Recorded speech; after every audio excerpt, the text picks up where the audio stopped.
Okay, tonight we're going to talk about absolute value, starting off with the basic definition of an absolute value. It's actually a piecewise function. When you take the absolute value of x, if the number inside is positive, when you take the absolute value, it's just that number.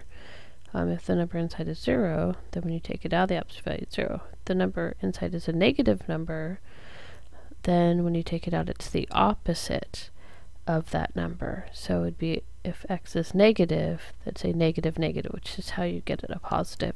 So we're going to use this basic approach where you can take out the positive or you make it negative, because those are the two choices for your x. Okay, so interpreting absolute value is actually the distance from 0. So the absolute value of x, or it's the distance from 0. It's k units from 0. Or x minus b, if you're taking the absolute value, it's the distance x is from b is k units. So it's k units. Okay, so a basic one, if we are going to solve this, we have the absolute value of x minus 5 equals 7. You can split it into two. You make it negative and you make it positive. You have two. Either it's a positive or a negative. Okay, and then you just solve. So you have x equals 2 and x equals 12, and they are both 7 units from 5, right? So x is 5 units from 7, or sorry, x is 7 units from 5. So here's 5 and 7 units in either direction. That's essentially a very basic absolute value definition. Okay, so we're going to move on to solving the absolute value equations. So the general method is we're going to remove the absolute value. So you have 2x plus 12 equals 4x. And inside could have been positive, or inside could have been a negative. So we're going to take the opposite of that. Okay, so we're just going to take everything inside the absolute value, make it positive, everything inside the absolute value, make it negative.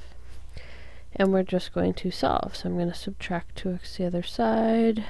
2x or x equals 6 is one answer. And then we're going to solve here. You could go ahead and pause it and solve it on your own. X is negative 2. So we get two answers. So we do need to check. So we're going to check the 2 when we plug it in.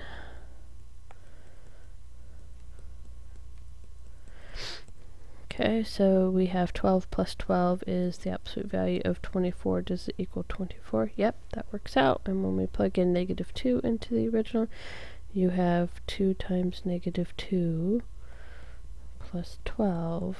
Does that equal negative 8? So it's the absolute value of 8. Does the absolute value of 8 equal negative 8? No, which tells you this is an extraneous solution. Here it's extraneous. So you'll see the extraneous solutions presenting itself in this very similar manner, where you have the absolute value of 8 equaling negative 8, or something very, very similar but not equal.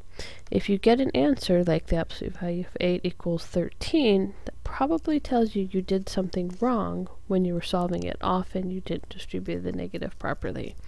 Okay, so the extraneous solutions generally appear like that. Okay, so we had one answer, x equals 6. Let's move on to the next problem, which is an absolute value inequality. Absolute value inequality, same idea.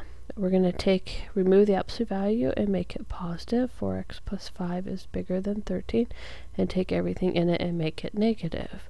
So we have one positive and one negative. And we're just going to solve. 4x is bigger than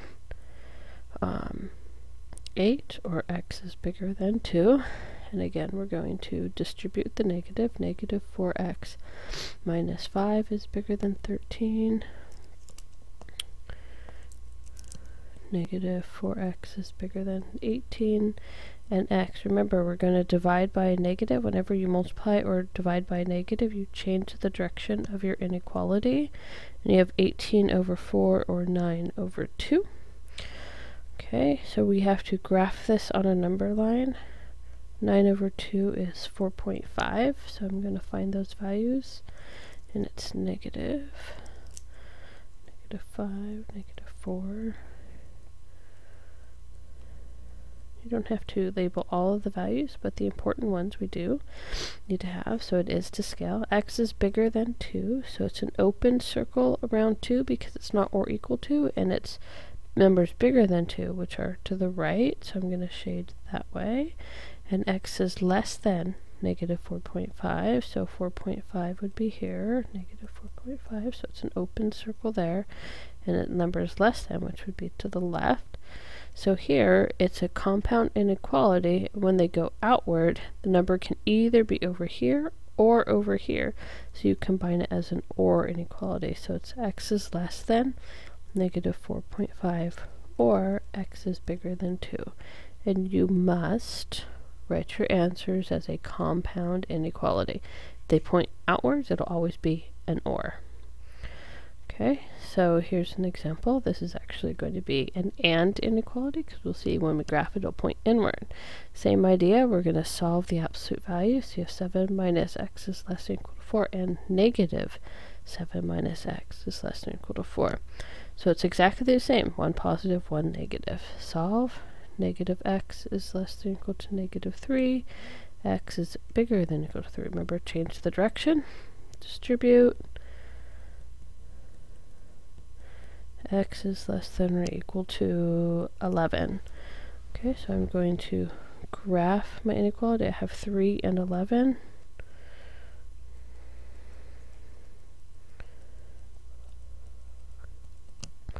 Okay, so x is bigger than or equal to 3, so at 3 I have a filled-in circle, it's bigger, so I'm going to shade to the right. And x is less than or equal to 11, so at 11 I'm going to shade, and less than or equal, so it's towards the middle. Whenever it's towards the middle, it's an and inequality, and all inequalities will always be combined like this. X is bigger than or equal to 3, and x is less than or equal to 11.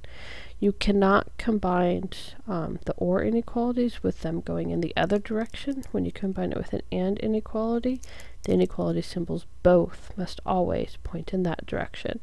And you read it backwards. X is bigger than or equal to 3, and x is less than or equal to 11. X is bigger than 3, and x is 11, because it's in this area, and that number has to be both bigger than 3 and less than 11. So that's a quick review of absolute value inequalities. Have a wonderful evening. I will see you in class.